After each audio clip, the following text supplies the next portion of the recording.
36 heures se sont écoulées depuis notre départ de Gênes en Italie.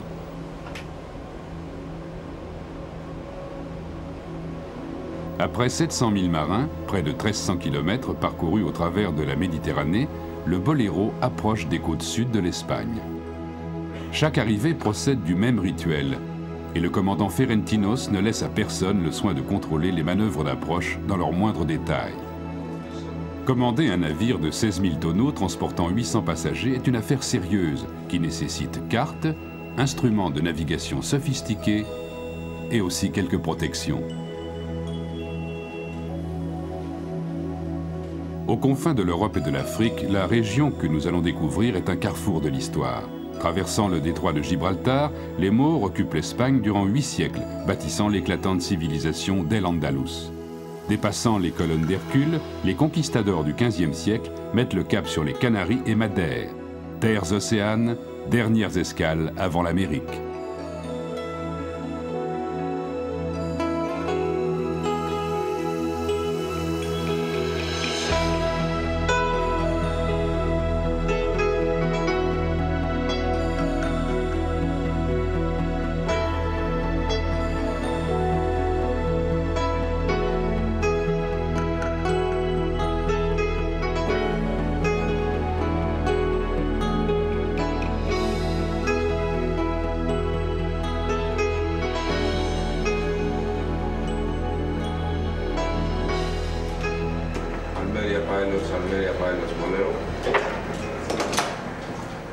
Nous approchons d'Almeria, dont le nom maure signifie « miroir de la mer ».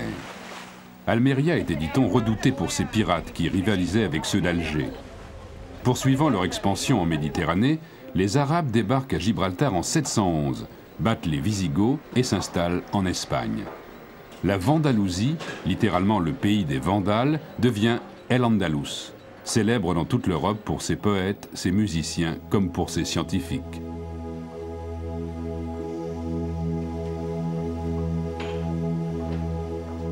Lentement, nous pénétrons dans le port d'Almeria, que domine encore l'Alcazaba, la vieille forteresse arabe.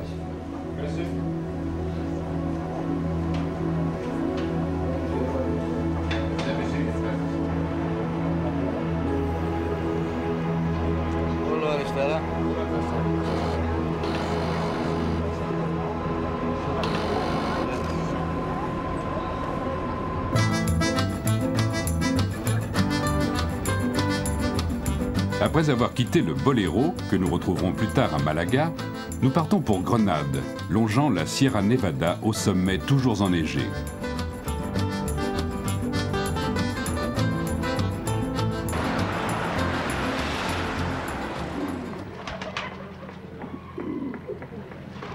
Les conquérants, guère plus de 20 000 guerriers berbères et arabes, font preuve de tolérance et d'intelligence politique, en s'appuyant sur les Espagnols et les Juifs qu'ils ne tentèrent jamais de convertir de force, les laissant pratiquer leur culte en échange d'une taxe de protection. Enrichi par cette diversité, El-Andalus devient un foyer culturel, admiré de toute l'Europe. Mais la reconquête des souverains catholiques s'organise, et après la chute de Séville en 1248, Grenade demeure le dernier fief hispano-arabe de la péninsule.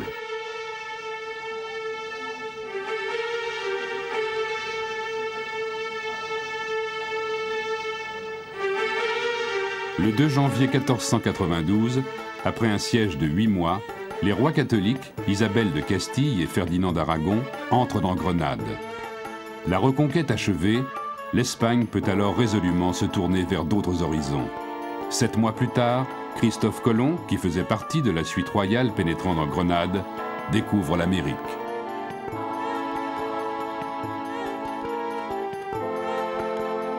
Mais l'Inquisition aveugle accompagne la reconquête. Les Juifs sont expulsés d'Espagne, suivis des musulmans, et même des Morisques, morts baptisés. La répression s'abat enfin sur les Gitans, qui, venus d'Inde pour fuir les persécutions mongoles, s'étaient installés en Andalousie au début du XVe siècle. Privée ainsi de son élite, Grenade sombre dans l'anonymat.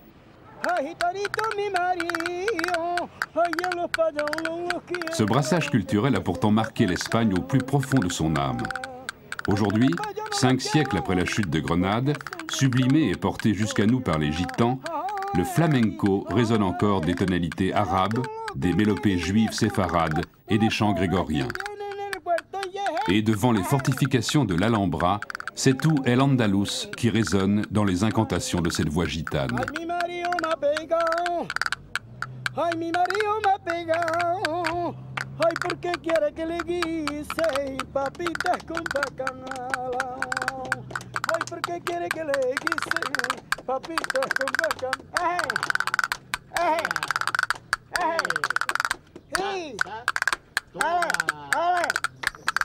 ¡Eh! Derrière les hautes murailles de l'Alcazaba se cache le palais de l'Alhambra, chef-d'œuvre de l'art hispano-mauresque. La cour des lions, entourée d'une arcade soutenue par 124 colonnes de marbre blanc.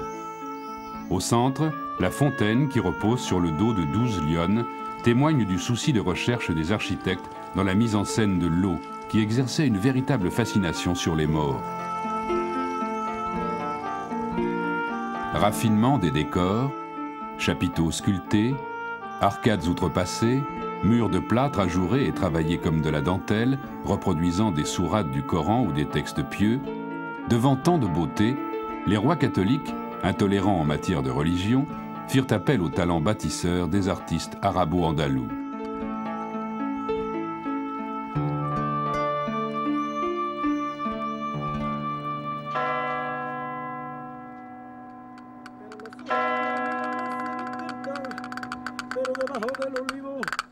Pero debajo del olivo Cristo calienta. Ay, olé, yo va, cada día que te quiero más, obi, obi, oba, oba. Ay, cada día que te quiero más, obi, obi, oba, oba. Ay, cada día te quiero más, ay, obi, oba. Ay, cada día que te quiero más, obi, obi. Hey, ta, ta, ta, ta, ta, ta, ta, ta, ta. Toma que toma. Toma que toma, toma que toma, toma que toma. ¡Eh! ¡Bravo, bravo!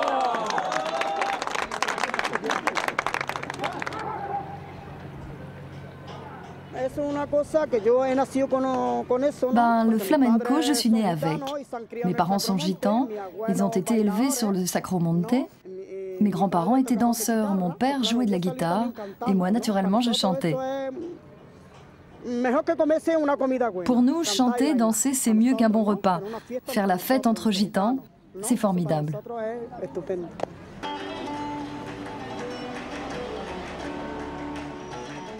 Ici, dans le quartier de l'Albacine, Grenade affiche à chaque coin de rue son passé mauresque. 5 siècles après la Reconquête, les Grenadins en sont fiers. Si les gitans du Sacromonte, sacrifiés sur l'autel de la prospérité et de la modernité, ont perdu un peu de leur particularisme culturel, ils ont légué un héritage au-delà de leur propre communauté. Symbole de la liberté et de la passion gitane, le flamenco est devenu universel.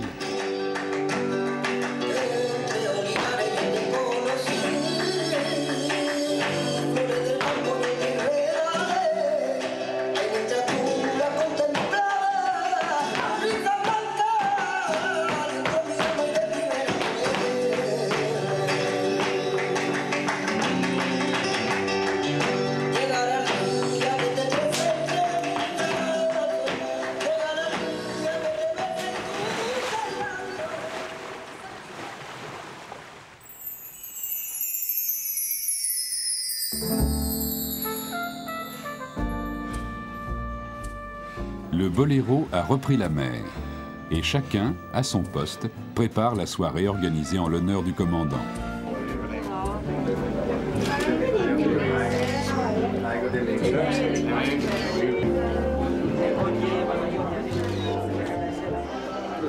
Commandant, juste une question. Combien de mains allez-vous serrer ce soir? 438. Non, mais pas 2 fois, 1 fois seulement.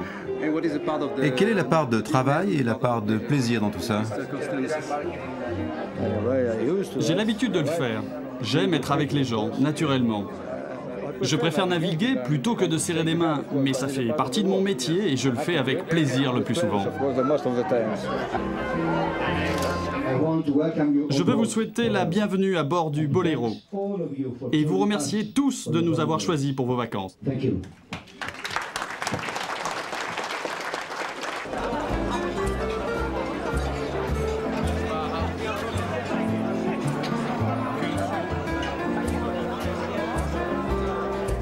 Et pendant qu'au restaurant, le dîner se poursuit allègrement, dans la passerelle, l'officier de quart trace la route.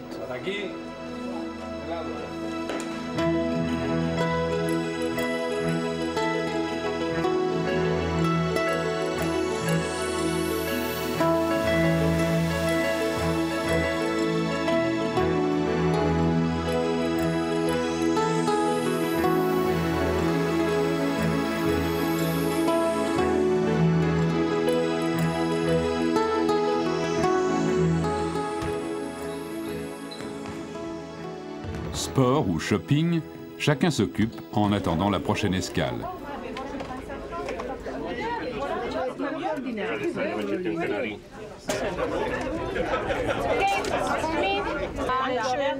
Merci, merci, au revoir.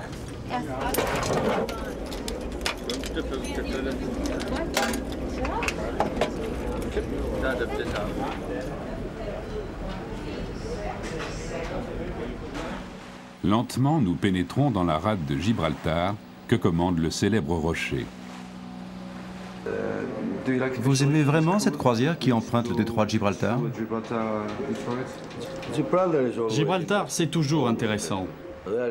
Ici, il y a beaucoup de trafic, naturellement. C'est le point de séparation entre la Méditerranée et l'Atlantique. Les navires entrent et sortent. C'est comme pour les voitures. Les navires qui sortent vont à droite, ceux qui entrent vont de l'autre côté, vers Tanger. Il y a beaucoup de trafic, mais il est bien réglementé et on ne connaît jamais aucun problème. Hong Kong, Singapour, Gibraltar, autant de noms qui hantent l'imaginaire des voyageurs et de tous les marins en mal d'ailleurs.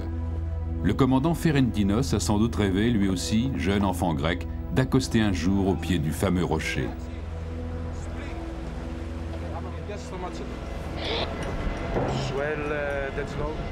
L'Union Jack flotte dans le ciel gris. Nous sommes bien au Royaume-Uni. Gibraltar est colonie de la couronne depuis 1704. La base navale n'est plus prépondérante depuis 1984. Mais pendant près de 3 siècles, elle a contribué à asseoir la puissance maritime britannique, que ce soit dans les guerres contre Napoléon ou en servant de relais sur les routes de l'Empire. Déjà à l'époque phénicienne, les colonnes d'Hercule, c'est-à-dire le rocher de Gibraltar sur la rive européenne et le mont Hacho sur la rive africaine, commandaient le détroit. Aujourd'hui, la colonie, qui s'étend sur une péninsule de 6 km² accrochée à l'Espagne et que traverse de part en part la piste d'aéroport, vit essentiellement du tourisme.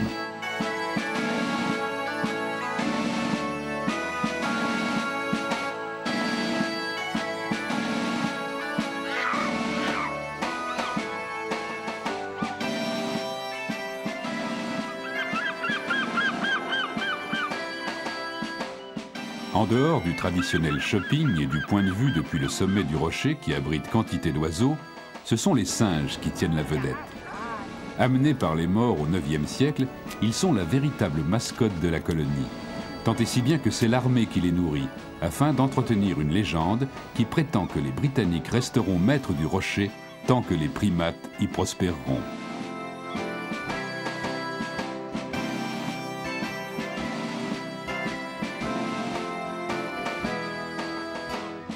En attendant, tout en cultivant une certaine différence avec la mère patrie jugée trop triste, les habitants affichent un réel patriotisme et un respect des valeurs fondamentales.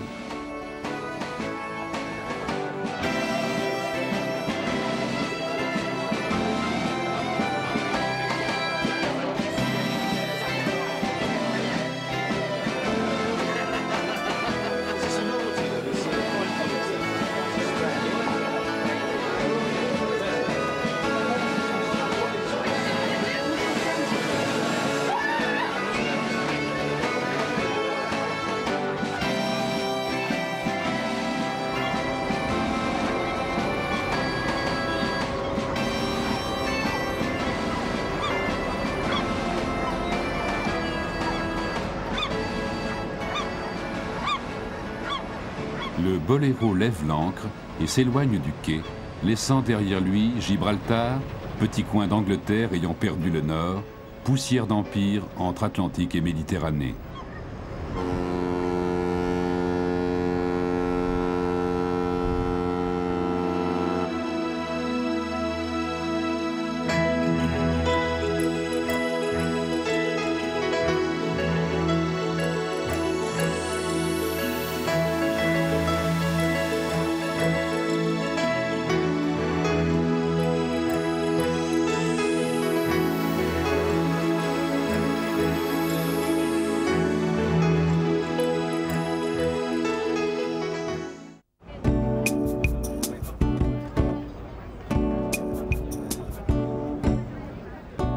Durant la nuit, nous avons mis le cap au sud. Et au matin, sous un soleil retrouvé, l'atmosphère est à la détente et au farniente.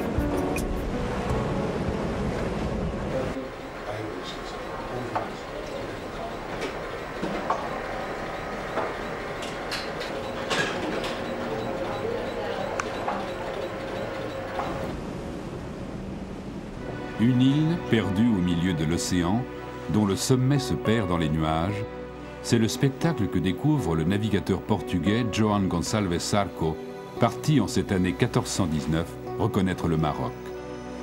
L'île est déserte. Impressionné par la gigantesque forêt peuplée de reptiles et d'oiseaux qu'il explore, il lui donne le nom de Madeira, bois en portugais.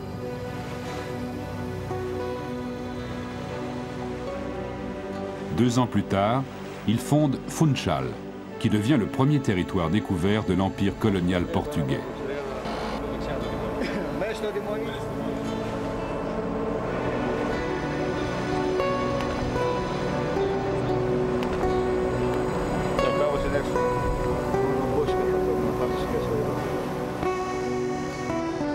Aujourd'hui, Funchal est une ville de 100 000 habitants qui se déploie en amphithéâtre sur les versants de la montagne, face à la mer.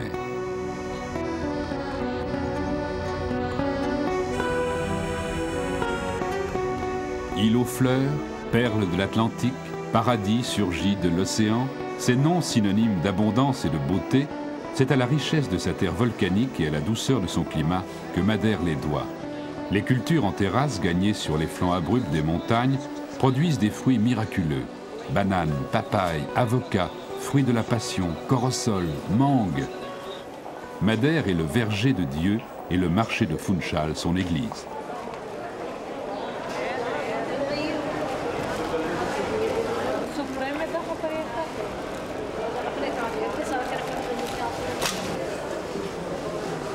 Tous ces fruits sont cultivés près de la côte?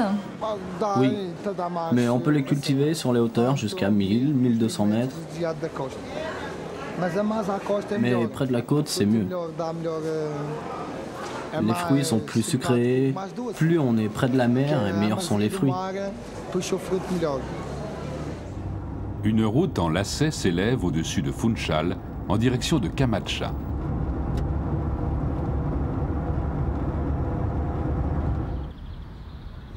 Dans ce paisible village, on pratique le tressage de l'osier.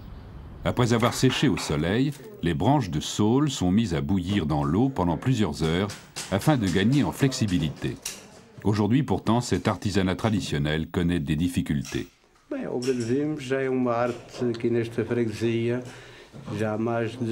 Notre artisanat existe dans ce village depuis plus de 100 ans. Il se transmet de père en fils. Naturellement, aujourd'hui, il tend à disparaître. Les jeunes préfèrent étudier. Ils n'aiment pas ce travail où l'on reste enfermé. On doit fermer les portes pour éviter que l'air ne sèche l'osier. Ouais, les jeunes préfèrent plus de liberté.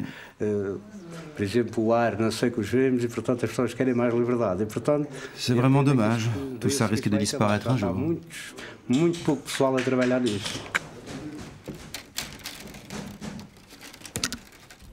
À quelques kilomètres de là, au village de Monte, règne une certaine agitation. Nous sommes à la station de toboggan, et ces hommes élégamment vêtus de blanc sont des chauffeurs qui attendent le client.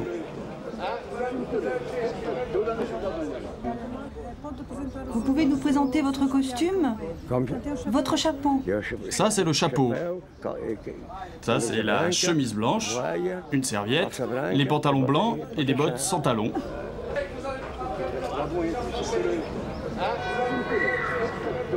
Dans cette île montagneuse, les traîneaux étaient autrefois utilisés pour transporter les produits de la ferme venant de terrasses plus hautes. Il y en a qui sont pressés d'y aller. Aujourd'hui, seuls les touristes amateurs d'émotions fortes empruntent ces traîneaux en osier montés sur des patins en bois pour descendre sur Funchal. Vous pensez faire ça encore longtemps? Oh, ma chère dame. Quand on s'en ira, hein. Quand le Seigneur se souviendra de nous.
Ces azulejos, carreaux de faïence peints à la main selon la tradition mauresque, sont les illustrations d'un quotidien révolu.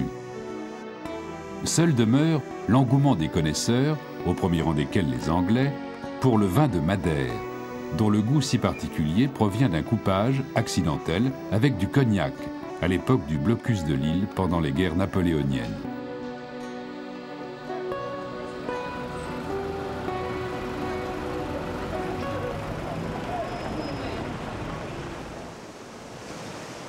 À côté du tourisme, la pêche artisanale continue à tenir une place importante. Pêche au thon, à l'espada, poisson long comme une épée vivant parfois à plus de 1000 mètres de profondeur, et même, bien que devenue rare de nos jours, la pêche au cachalot.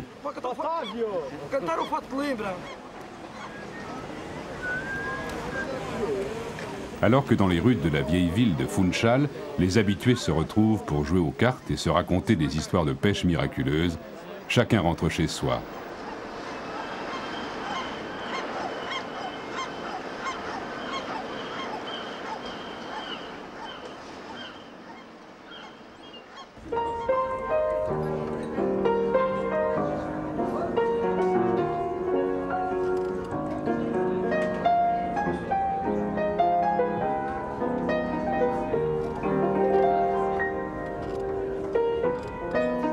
Tandis que l'on recherche déjà le souvenir récent d'arômes enivrants et de saveurs exotiques, auprès du piano-bar, on évoque d'invraisemblables et vertigineuses descentes en traîneau.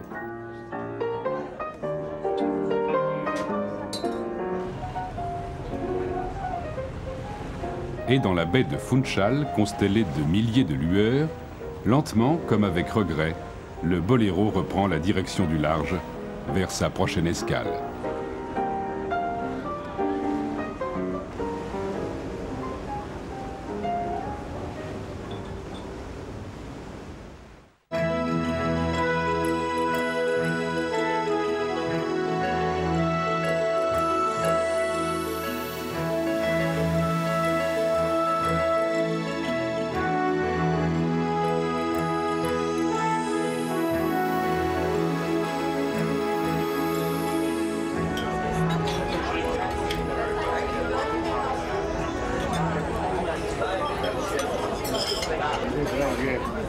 Merci.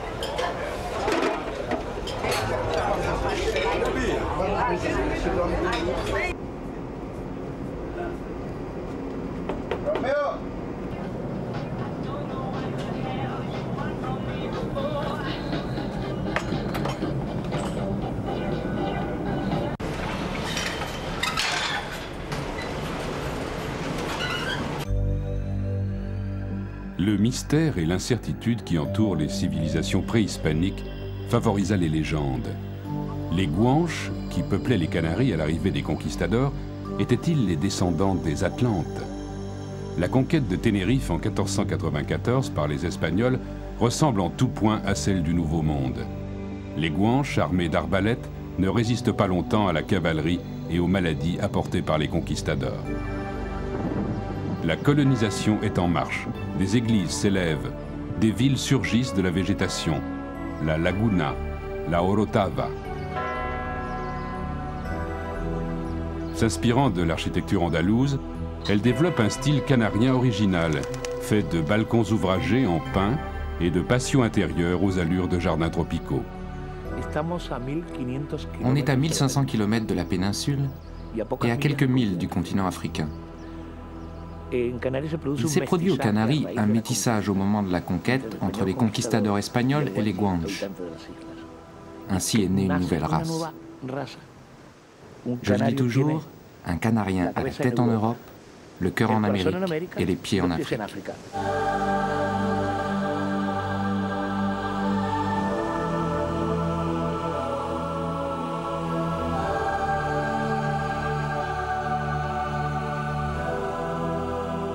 Variété de paysages et de végétation, s'échelonnant du niveau de la mer jusqu'au pied du Teide enneigé, Tenerife est un véritable continent. Les bananeraies s'étendent au bord de l'océan. Comme avant elle la canne à sucre et la vigne, la banane fit la prospérité de l'île, avant de connaître la crise au début du XXe siècle et de céder la place au tourisme.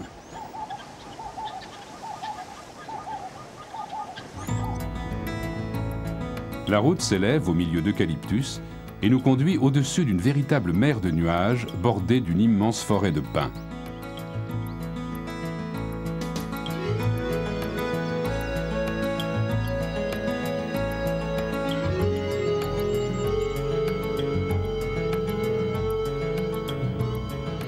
Sur la route des Crêtes, qui conduit au parc naturel du Teide, nous traversons la grande forêt de pins canariens. Ces arbres ne sont pas seulement utilisés pour leur bois, dont on fait des meubles. On en ramasse également les aiguilles qui, une fois séchées et répandues à la surface des terres agricoles, permettront à ces dernières de conserver leur humidité.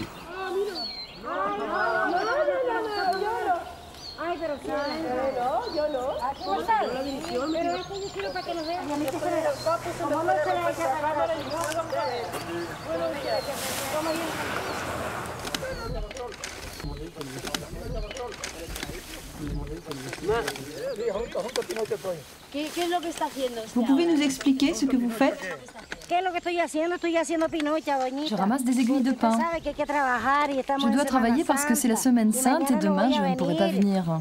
Et oui, c'est la semaine sainte. Alors demain, je vais manger des pommes de terre cuites à l'eau et du poisson salé.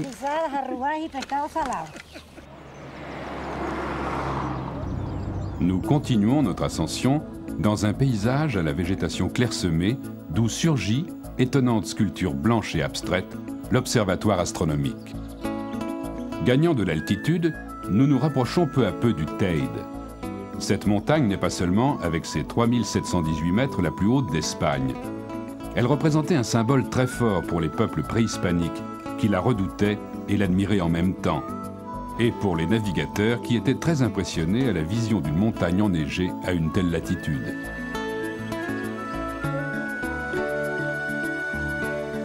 Mais la forme conique et parfaite de cette montagne cache un volcan endormi qui par 3 fois s'est réveillé au cours des siècles passés, sans oublier l'éruption de 1909.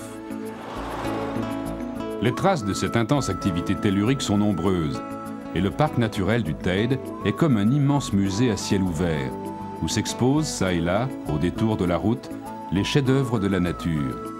Coulées de lave aux strates colorées, rochers aux formes étranges, érodés par le vent.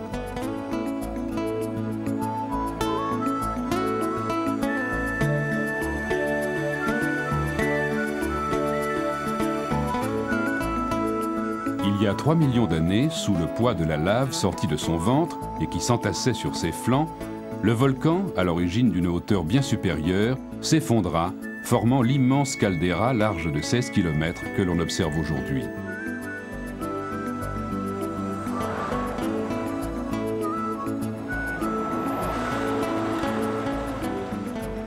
Ici, dans l'ancien cirque volcanique, les Guanches venaient autrefois faire paître leurs troupeaux et ensevelir dans des grottes leurs morts après les avoir momifiés.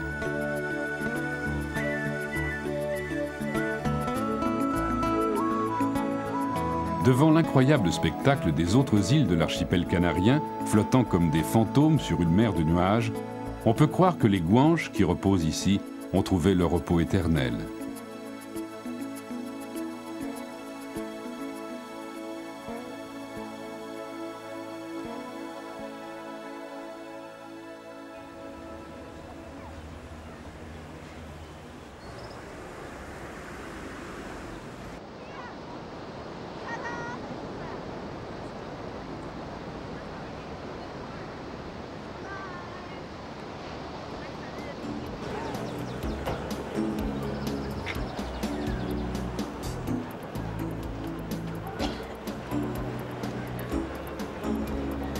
Redescendus au niveau des simples mortels, en l'occurrence celui de la mer, nous profitons des derniers rayons du soleil sur la plage de sable noir, ici le volcan n'est jamais bien loin, qui borde l'une des nombreuses stations balnéaires de Tenerife.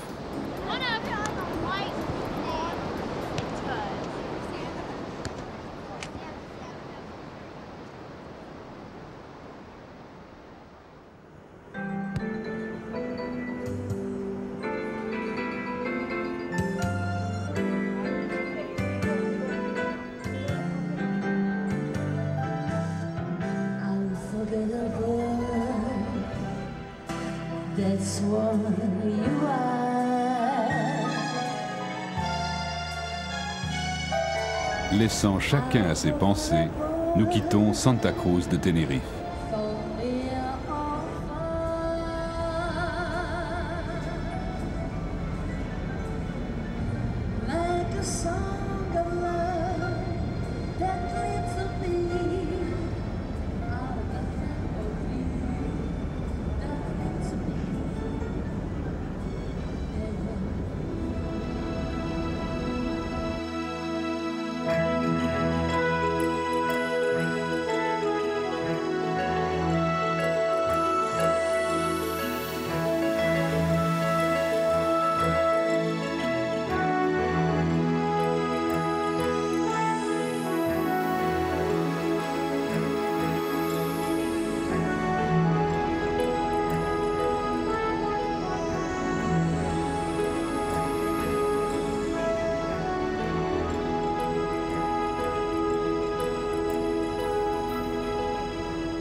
À Lanzarote, ce matin-là, tout est paisible.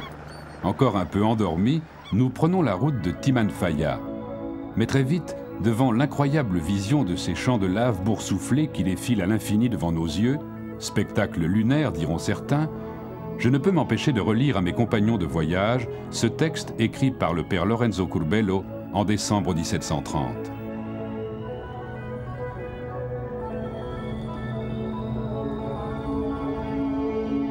Le premier jour de décembre de l'année 1730, entre 9 et 10 heures du soir, tout à coup la terre se déchira. Près de Timanfaya, une montagne gigantesque surgit des entrailles de la terre. Des flammes s'élevèrent et brûlèrent 9 jours de façon ininterrompue. De furieuses coulées de lave recouvrirent les villages, d'abord en bondissant, rapides comme l'eau, puis pesantes et épaisses comme du miel. Le 16 décembre, la lave changea de cap inopinément, ne se dirigeant plus vers la mer, mais en direction du sud-ouest, brûlant sur son passage le village de Chupadero et dévastant ensuite la plaine fertile de Uga. Là, elle s'arrêta et refroidit.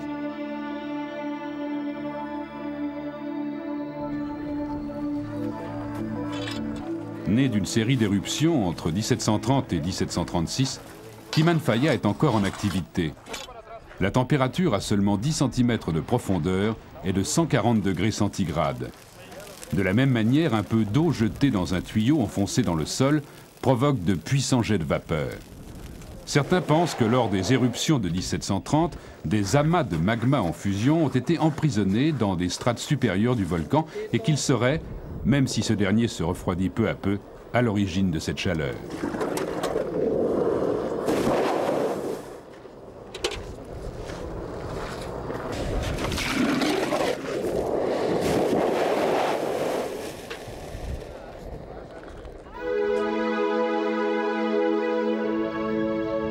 À quelques kilomètres de là, sur la côte nord, un microclimat a transformé cette partie de l'île en une zone verdoyante. Et malgré la brume qui enveloppe le village de Haria, on sent poindre l'Afrique dans ses maisons blanches entourées de palmiers.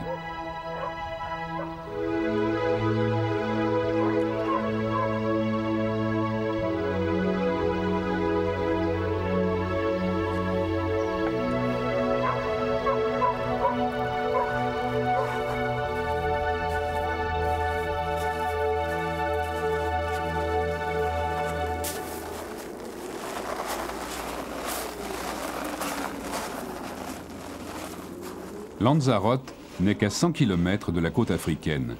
L'influence saharienne s'y fait sentir et entraîne une relative sécheresse à laquelle on remédie en utilisant de la lave broyée, comme nous l'explique ce paysan. La terre noire n'est pas noire.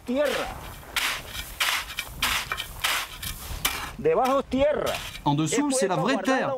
Ça sert à garder l'humidité. Comme ça, quand il pleut, l'humidité ne s'évapore pas. Et il faut beaucoup d'humidité?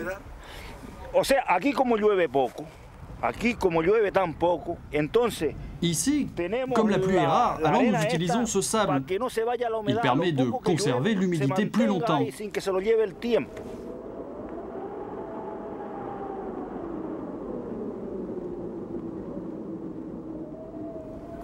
Vous connaissez Manrique?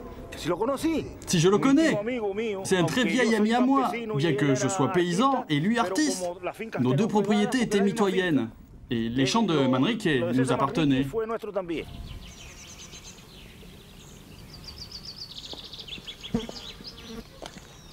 Où sommes-nous? Au Jardin des Cactus, qui est la dernière œuvre de César Manrique. Quelle était la raison de cette création? Ce qu'il voulait, c'était faire un jardin-musée dédié aux cactus, mettant en scène toutes les variétés originaires de l'île.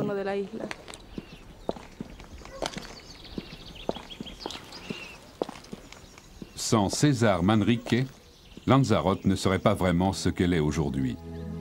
Il voulait pour son île une architecture intégrée au paysage, en harmonie avec la nature. Aussi, ses plus grandes réalisations sont peut-être ses actions pour protéger le site de Timanfaya, pour faire interdire la publicité ou enterrer les câbles électriques, ou bien encore pour faire peindre les volets de toutes les maisons en vert.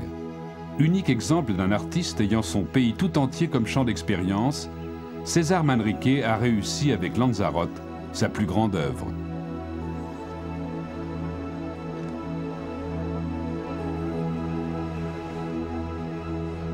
Nous quittons Lanzarote et les îles Canaries et nous mettons le cap au nord en direction du Maroc.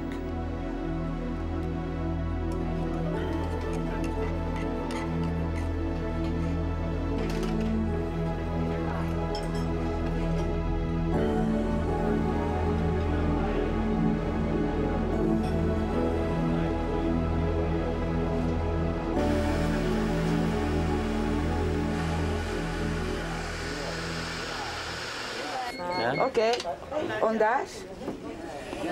Ondage.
nous accostons à Safi.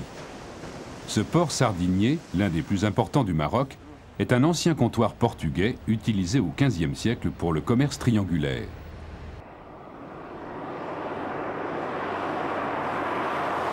Des pluies exceptionnelles ont transformé cette année la région aride qui conduit vers Marrakech en une plaine d'un vert éclatant.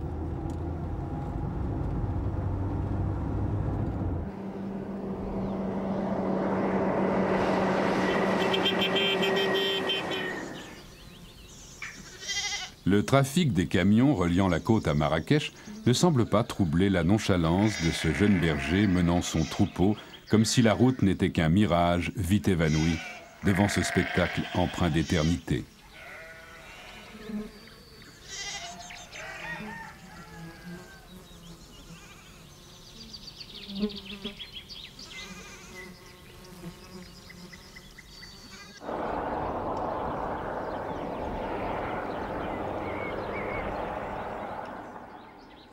Au pied des montagnes enneigées du Haut Atlas, Marrakech apparaît irréel.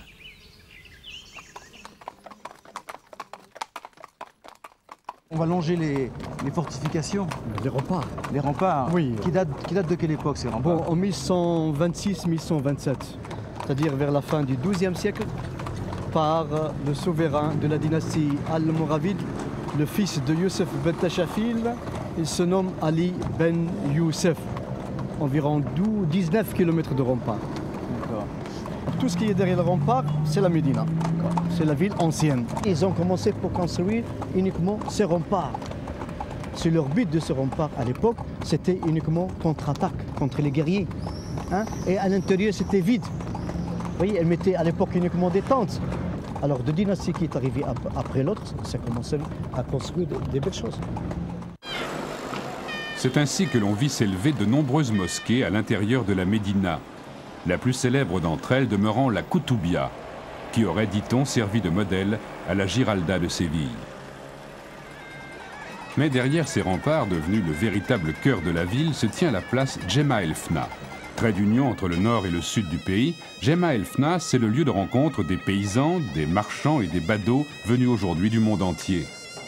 Dans ce théâtre de rue où le spectacle est permanent, on s'arrête au gré de ses envies, ici pour observer un charmeur de serpents,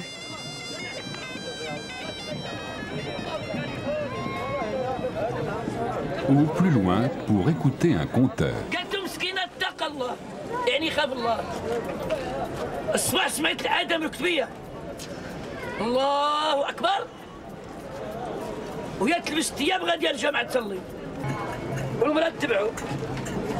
سيد جاب السينية قام دايق بالكاس واعيط لها لا الكاس ده تاي.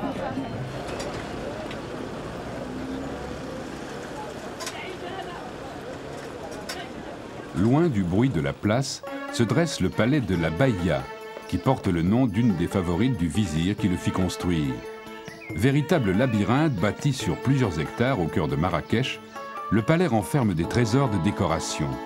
Plafond en cèdre peint et enluminé, grande cour dallée de marbre et entourée d'une galerie aux fines colonnes. À l'intérieur de la Baïa, les artisans d'aujourd'hui restaurent les éliges avec la même dextérité que les maîtres d'autrefois.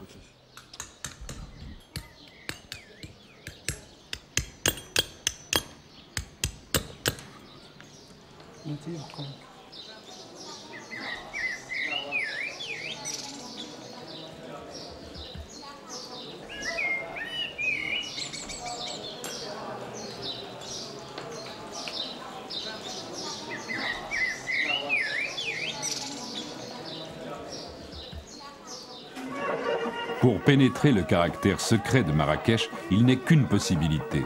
Flâner dans le dédale de ruelles et de rues qui composent les souks. Dans le quartier Smarine, les étoffes traditionnelles, les soies, les mousselines, disputent la devanture des échoppes au brocart et au cafetan.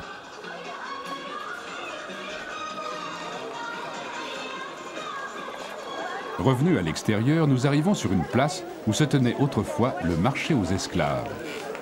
Aujourd'hui, d'un côté, de petites boutiques d'apothicaires fournissent des remèdes traditionnels, tandis que de l'autre, des marchands d'épices répandent des arômes de boutons de rose, de cumin, de gingembre, de cannelle, de coriandre, de safran, autant d'épices qu'ils marient à la demande en fonction du plat que vous souhaitez cuisiner.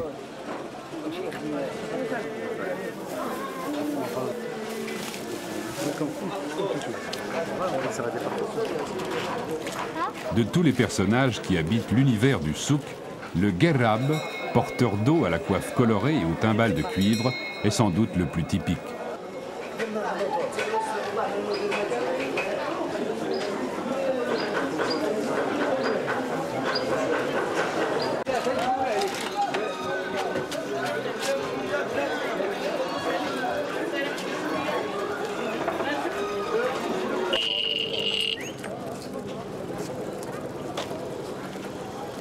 Empruntant une nouvelle ruelle, passant sous une nouvelle porte, nous arrivons au souk des ferronniers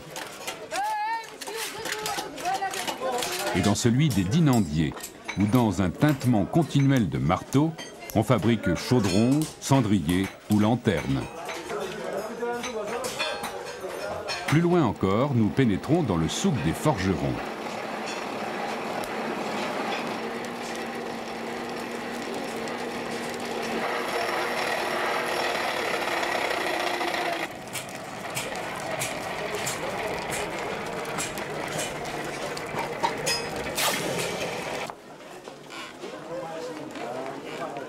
Passant une nouvelle porte, nous découvrons le quartier des tanneurs. Ici, suivant un rituel immuable, les peaux de mouton passent de cuve en cuve afin d'être tannées à l'ancienne.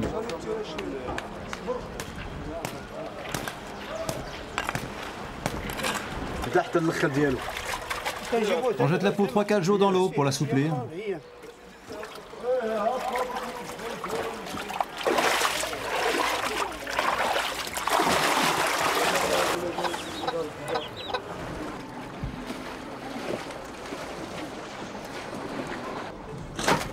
Excréments de pigeons pour assouplir les peaux, ou bains d'écorce de céréales pour les blanchir, chaque tanneur conserve jalousement ses secrets de fabrication.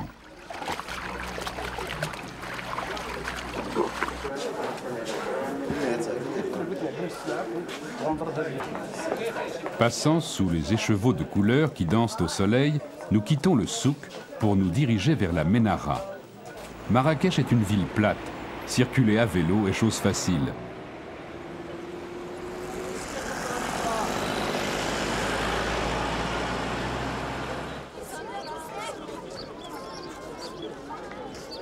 Aujourd'hui, c'est jour de congé. Et les Marrakchis se retrouvent en famille dans les jardins de la Ménara, au centre desquels se trouve le grand bassin datant du XIIe siècle.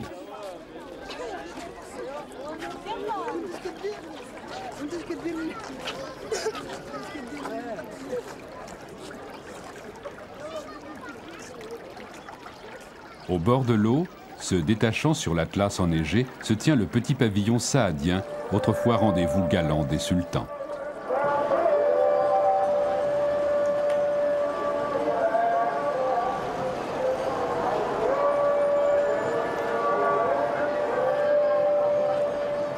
Tandis que le muezzin appelle les fidèles à la prière, sur la place Djema El Fna, l'animation reprend de plus belle.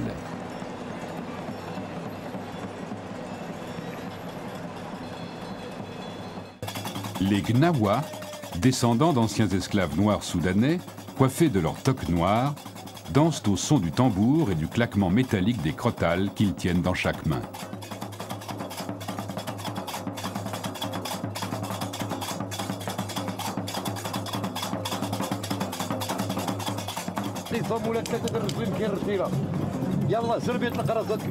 Les badauds se pressent de plus en plus nombreux et forment des cercles serrés autour de chaque numéro. Ici, un dresseur de singes.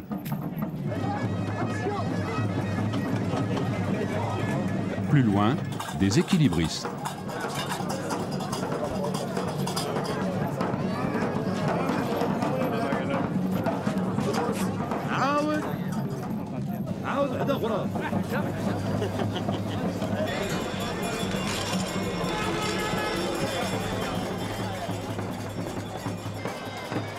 Dans la lueur du soleil couchant, la place Gemma El Fna, comme saoulée de rumeurs, s'enfonce dans la nuit.